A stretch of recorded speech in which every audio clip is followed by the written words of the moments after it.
Pois é, meus amigos, e o clima está esquentando na América Latina. Afinal de contas, parece que o Marco Rubio resolveu mirar em Cuba também, além da Venezuela. Teremos a oportunidade de ver essas duas ditaduras caírem ao mesmo tempo. Isso seria um presente maravilhoso para o mundo, né? Não só para o Brasil. Isso eu já falo há mais de ano, em todos os programas que eu tenho a honra de participar, e um deles aqui, o Bradock, que o novo muro de Berlim da América Latina vai ser realmente Cuba e Venezuela. Errei feio, porque minha previsão era que até o final do governo Trump isso ocorresse. E ao que tudo indica, pelo andar da carruagem, vai ocorrer num tempo muito mais breve do que isso. Mesmo porque os Estados Unidos acabou de lançar a Estratégia Nacional de Segurança, agora 5 de dezembro, e esse documento foi feito a várias mãos, inclusive as comissões de defesa e de segurança no Congresso e no Senado, e ela delineia muito claramente que a prioridade de segurança nacional dos Estados Unidos é a estabilização do hemisfério ocidental, dos países da América do Sul e América Central, para que os Estados Unidos não sofra com ondas migratórias que têm consequências nefastas, como atentados esses que você viu na Austrália e também em outros países, Alemanha, e também dentro dos Estados Unidos por refugiados radicais, que não sofra também com a questão dos narcóticos, que matam aí mais de 100 mil pessoas por ano nas ruas dos Estados Unidos, e que se estabilize os fluxos econômicos para que os Estados Unidos tomem vantagem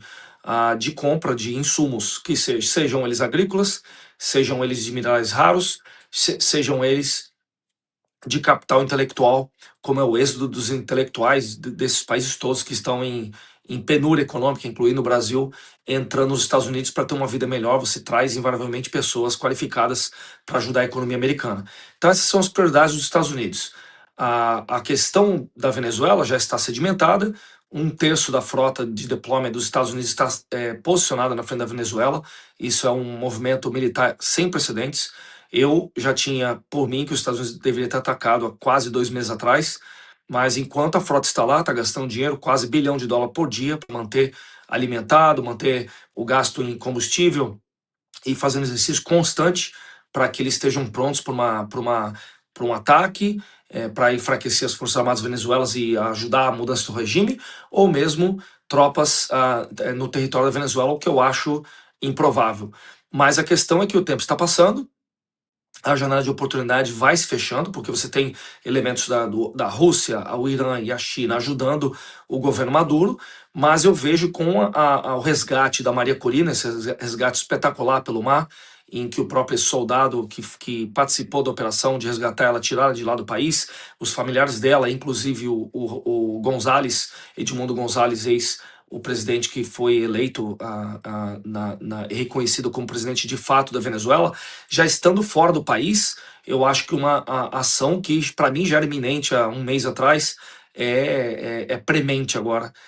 Por quê? Porque a questão é você tirar o regime do Maduro, enfraquecer o cartel de Solis, tem sempre que fazer o plano do day after. Quem vai comandar o novo país? Como a Síria, vocês veem que o vácuo de poder é pernicioso, como aconteceu no Iraque. O vácuo de poder possibilitou a insurgência do Estado Islâmico. Isso nas portas dos Estados Unidos, aqui na vizinhança dos Estados Unidos, não vão ser bem vistos. Mas eu vejo que Cuba, agora com bloqueio naval de fato, que acontece na Venezuela, o petróleo não vai chegar a Cuba e os recursos não vão chegar a Cuba.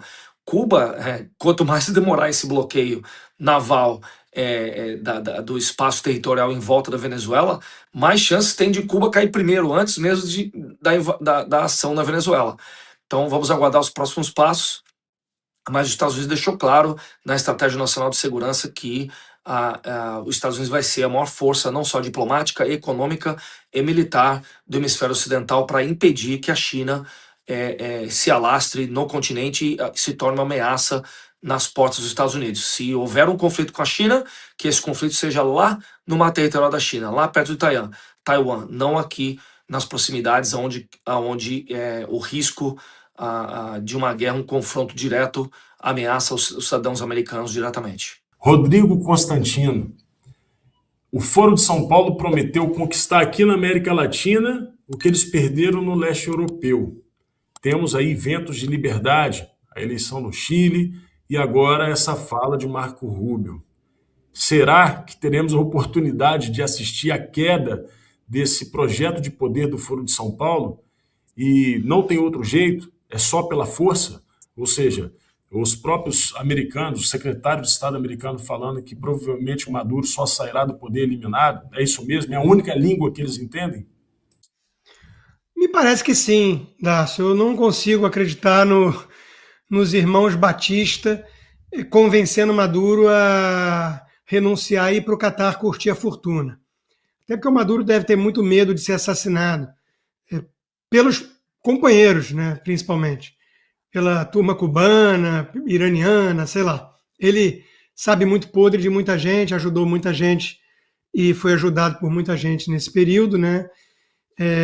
Do eixo do mal, desse Foro de São Paulo e companhia. Eu achei a análise do Maurício impecável, acho que é isso mesmo, né? O receio é o avanço da China, é um conflito no próprio quintal. A doutrina Monroe foi usada pelo Trump como instrumento aí de discurso recente. A América para os americanos, não venham aqui interferir, né? E está tudo interligado. O custo de manter essa ameaça ao Maduro é muito alto, e eu mesmo já brinquei, né, que estou ficando impaciente, porque a gente está sempre falando aqui que está na iminência de acontecer alguma coisa, e em vez disso a gente vê o Marco Rubio provavelmente decepcionado com a retirada da Magnitsky do Alexandre de Moraes, e o Brasil fazendo esse acordo estranho, que talvez passe por terras raras, sabe-se lá o que mais, né, que o Lula ofereceu ao Trump, em troca de ter o juiz ao seu lado no ano eleitoral. É mais ou menos disso que se trata. Mas o Trump andou falando aí de Israel também, Israel teria descumprido o cessar-fogo, todo mundo sabe que é o Hamas que vem fazendo isso. Então, o Trump pode estar numa fase meio esquisita. A gente tem que acompanhar. Eu acho que ele tem a missão de fortalecer o Ocidente por meio da ameaça crível de força e, se necessário, o uso da força. Se necessário, o uso da força. É uma política externa bem similar à do Reagan, né, que inspira, inclusive, o Donald Trump. Então, a Venezuela está caducando, passou da hora, tem que derrubar, né? Eu não sei exatamente como isso vai se dar. O Trump prometeu em campanha que não quer guerra com boots on the ground, ele não quer um conflito longo se arrastando com soldados em solo de outro país e tudo, mas eu não sei exatamente como ele vai fazer na Venezuela. Eu sei que está na hora de fazer. A turma está impaciente e se ele conseguisse numa tacada só derrubar a Venezuela e Cuba, ele merecia mais do que o Prêmio Nobel da Paz. É realmente análogo à queda do Muro de Berlim, que o Reagan teve bastante participação, apesar de não ter recebido esses créditos da turma que achava que o Gorbachev era o máximo, um democrata e tudo, e não reconhecia o papel do Reagan, né, e do próprio Papa João Paulo II, e também da Thatcher, esse trio fantástico que o mundo teve no Ocidente para fazer ali com que o muro caísse em 89 e depois em 92 o próprio Império Soviético, né? Então, vamos torcer para que o Trump tenha um plano decente, que seja o quanto antes.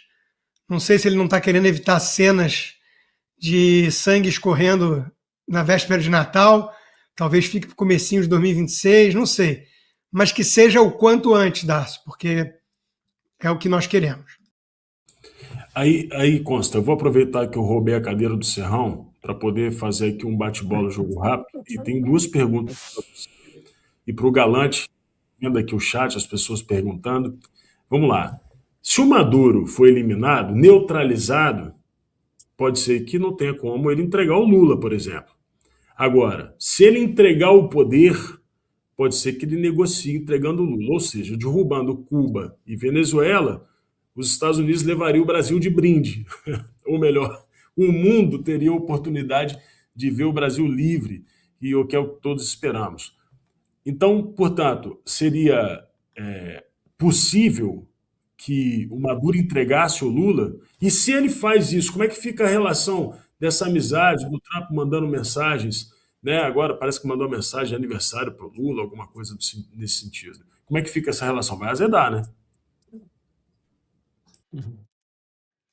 Deixa o Consta falar e eu complemento. Bom, vamos lá, né? É muito otimismo seu, né? A gente vai imaginar a queda de um boliche, um strike. Venezuela, Cuba, Brasil e vamos incluir logo a Colômbia nessa história, que o Trump vem falando grosso com Petro também, né? Então, é um sonho, né? Assim como eu escrevi para a Revista Oeste essa semana sobre meu sonho, que sonhar não custa nada, de imaginar um ministro do Supremo preso no Brasil, como disse Alessandro Vieira, senador de esquerda, né? Eu não sei, eu confesso que dentro da análise que fez o Maurício, me parece que o pragmatismo do Trump e também a percepção de que ele sancionou o Alexandre de Moraes, vários outros ministros com perda de visto, esperou 5 meses, nada aconteceu, as elites não pressionaram o suficiente o Senado para derrubar um ministro sancionado pela Magnitsky e tudo, ele concluiu que talvez o país não queira ou não tenha condições de se livrar do regime que se instaurou no país recentemente. Então, para conter a China, o Trump está jogando junto com o Lula. É temporário, acho difícil o Lula cumprir os acordos todos e sabe-se lá quais são, está tudo sob sigilo, mas parece envolver Big Tech, satélite com China, terras raras, muita coisa.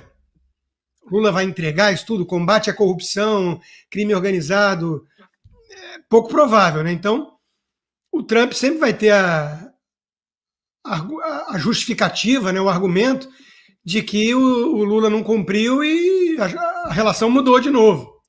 Mas no momento, me parece que ele observou de forma pragmática e falou: aqui eu preciso jogar com esse governo, porque, pelo visto, o país não quer se livrar do regime. Eu fiz de tudo para que isso acontecesse, sancionei com a Magnitsky o cara e nada acontece. Então, deixei eu jogar com eles para tentar conter a China. Está dentro dessa visão. Então, eu acho muito pouco provável que venha um strike, né? Isso é sonho de uma noite de verão. Mas, se derrubar a Venezuela, eu já estou muito feliz. Se conseguir derrubar a Venezuela e Cuba, vamos soltar fogos de artifício. O Carvajal ainda está nessa questão da delação dele, entregando coisas aí que o regime venezuelano colaborou com o Brasil e contou com grana, o PT, de fora do país, o que é motivo legal para cassação do partido. Vamos ver o que vai sair daí. A gente sabe, né? Hoje, no Brasil de hoje, nada. Nada. 129 milhões de reais do Banco Master, um banco que fraudou esquemas e tudo com o escritório da família do Alexandre de Moraes. 129 milhões acordados. E nada acontece. Então vamos ser realistas. Isso aí está muito fora do radar por enquanto.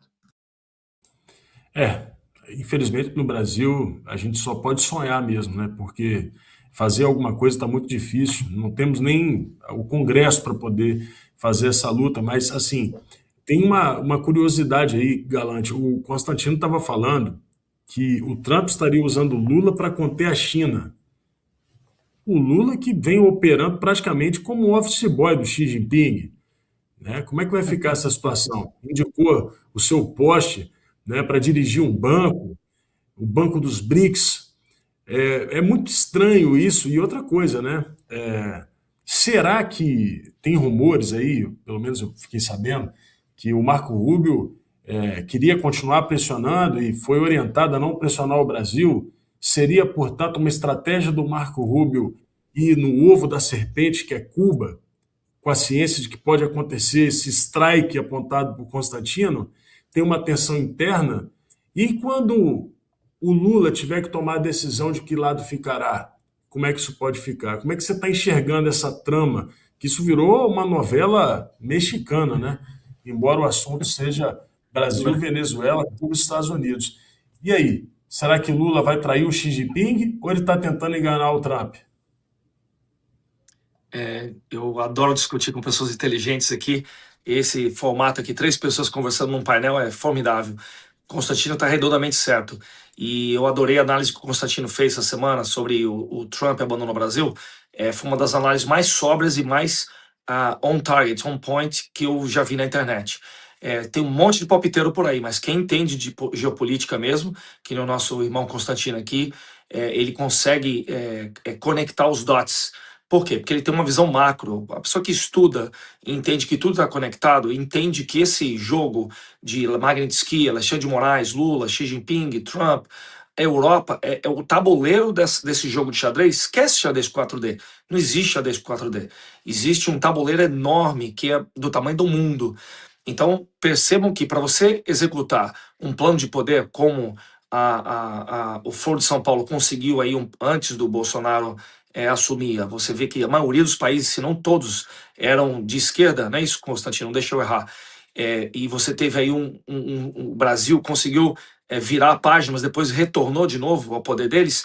Você tinha um tripé enorme para você executar um plano de poder. Primeiro ganhar a guerra cultural. A guerra cultural que já está ganha no continente todo americano, inclusive até nos Estados Unidos. A guerra cultural já foi perdida faz tempo. E isso já é um pilar. O segundo pilar é o dinheiro. Eles tinham muito dinheiro. A USAID era patrocinadora de tudo isso. E o terceiro pilar, além do dinheiro, era a conexão internacional de atores internacionais fora do continente americano, do hemisfério ocidental, que são justamente China, Irã, a Rússia, são atores internacionais que ajudavam aqui. Ou seja, não é só o Foro de São Paulo que é organizado internamente, eles tinham a cobertura fora do hemisfério, que é o Fórum de Davos, que é a Internacional Socialista, e os países do eixo do mal, vamos chamar assim, eixo do mal, China, Rússia e Irã. A China está mal das pernas. Está quase 2 anos, a produção industrial reduziu quase 40% do que era antes. A China está vendendo almoço para comprar janta. Isso não é falado no Brasil. É claro, a imprensa deixa você míope só numa coisa que está acontecendo. Também não falaram que, pela primeira vez aí, em décadas, o PIB da Rússia caiu a menos de 2 trilhões. A Rússia está vendendo o almoço para comprar janta. Está envolvida numa guerra que ela não consegue ganhar e não consegue seus objetivos. O Irã perdeu as 2 pernas nessa guerra de 12 dias com Israel. Então, eles não têm dinheiro, porque a USAID não irriga mais, eles podem contar com o Soros, por isso que você viu o Alex Soros vindo ao Brasil e encontrando com Haddad e a cúpula do Partido dos Trabalhadores. Você tem a China fazendo esse acordo estratégico com o Partido dos Trabalhadores e com o Judiciário brasileiro. Isso é muito importante ressaltar. Toda a sistemática de coerção, perseguição e censura está sendo utilizada com software chinês. E, pasmem, a BID tem uma mão nisso aí, porque todos esses carros elétricos que estão andando pelo Brasil aí tem instrumentos de escuta e retransmissão do que está sendo falado e o que as pessoas fazem no dia a dia. Isso, quando você joga no Big Data, você transforma em dados do que as pessoas fazem, e para dados eleitorais isso é muito importante para eles. Imagina, cada carro da BID no Brasil está fazendo pesquisa eleitoral e entregando real time para esse pessoal. Então, o que o Trump está fazendo é cuidar dos interesses dos Estados Unidos. Eu já falei, o plano estratégico americano é muito claro, é negar o uso do hemisfério ocidental aos atores antagônicos aos interesses dos Estados Unidos, que, cá entre nós, é a única potência na história da humanidade que ganhou a guerra, aniquilou seus inimigos, não só no teatro do Pacífico, o Japão, e no teatro europeu, e depois devolveu as terras para esses inimigos, ex-inimigos, e ajudou a reconstruir. Me conte na história se houve algum país que fez isso, e eu lhe digo se os Estados Unidos é ou não uma força para o bem. É por isso que eu moro aqui e tenho orgulho de representar o povo americano. Eu acho que melhores dias virão para o Brasil. Eu acho que o Foro de São Paulo está sim com os dias contados. Eles estão em modo pânico e desespero, vê as eleições que se viraram todos, e você vê um cercamento geopolítico. O Brasil está todo cercado geopoliticamente. O Trump anunciou hoje de manhã que o Paraguai autorizou envio de tropas americanas para o Paraguai, para ajudar na segurança do hemisfério. Então, aquele acordo que era apenas a academia de treinamento do FBI e da CIA no Paraguai já evoluiu agora para a presença militar, uma base militar americana no Paraguai. Vocês sabiam dessa notícia? Acabei de ver agora de manhã. E isso muda tudo. Muda o jogo geopolítico num cone essencial, onde tem a presença de terroristas, células de lavagem de dinheiro do Hezbollah e do Hamas na tríplice fronteira entre Brasil, Paraguai e Argentina. Bom, já falei demais aqui, não vou escrever um livro, mas o Constantino, queria complementar o que o Constantino falou, é isso aí. Vamos aguardar e ver o que vai acontecer. Torcer e rezar que esse presente de Papai Noel não seja dado. Cuba e Venezuela, antes do final do ano.